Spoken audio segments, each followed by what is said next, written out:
नमस्कार दोस्तों, मेरे चैनल पर आपका स्वागत है। आज हम आपको होली मनाने के पीछे क्या वजह है, इससे जुड़ी हुई पौराणिक कथाएं बताएंगे।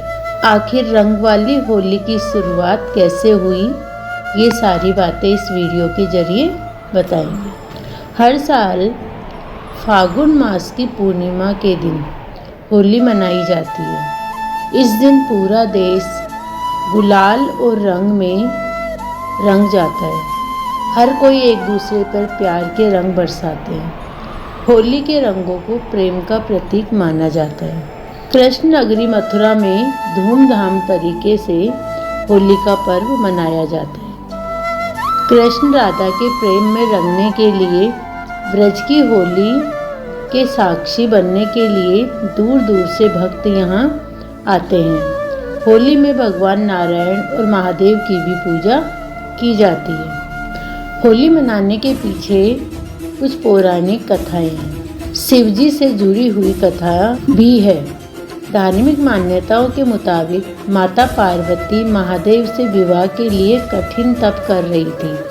वहीं भगवान शिव भी अपनी तपस्या में लीन थे। शिवजी और माँ गौरी के पुत्र के हाथों द्वारा ही राक्षस ताड़कासुर का वध निश्चित था।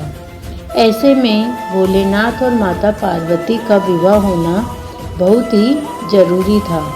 तब इंद्र और अन्य देवताओं ने मिलकर कामदेव को शिवजी की तपस्या भंग करने के लिए भेजा।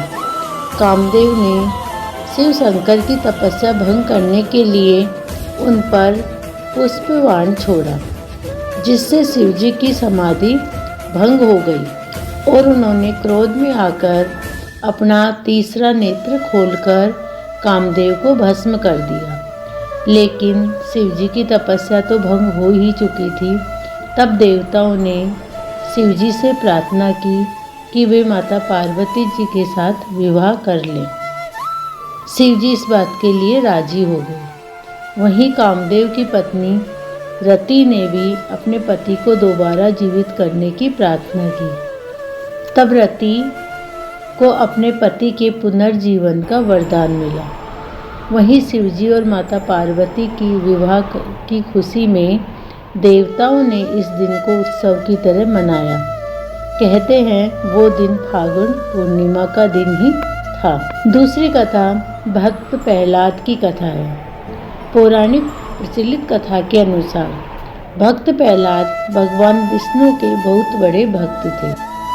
उनके पिता हिरण्यकश्यप को अपने बेटे की ये भक्ति बिल्कुल पसंद नहीं थी। एक बार उन्होंने अपनी बहन होलिका के साथ प्रहलाद को मारने की साजिश रची। दरअसल होलिका के पास ऐसा वस्त्र था जिसे पहनकर आग में बैठने से उसे आग नहीं जला सकती थी। यही वस्त्र पहनकर होलिका प्रहलाद को लेकर आग में बैठ गई। भगवान विष्णु के आशीर्वाद से भक्त प्रहलाद को कुछ नहीं हुआ और होलिका आग में जल गई। बुराई पर अच्छाई की जीत और शक्ति पर भक्ति की विजय के रूप में होली का पर्व मनाया जाता है। तीसरी कथा राधा कृष्ण से जुड़ी हुई कथा है।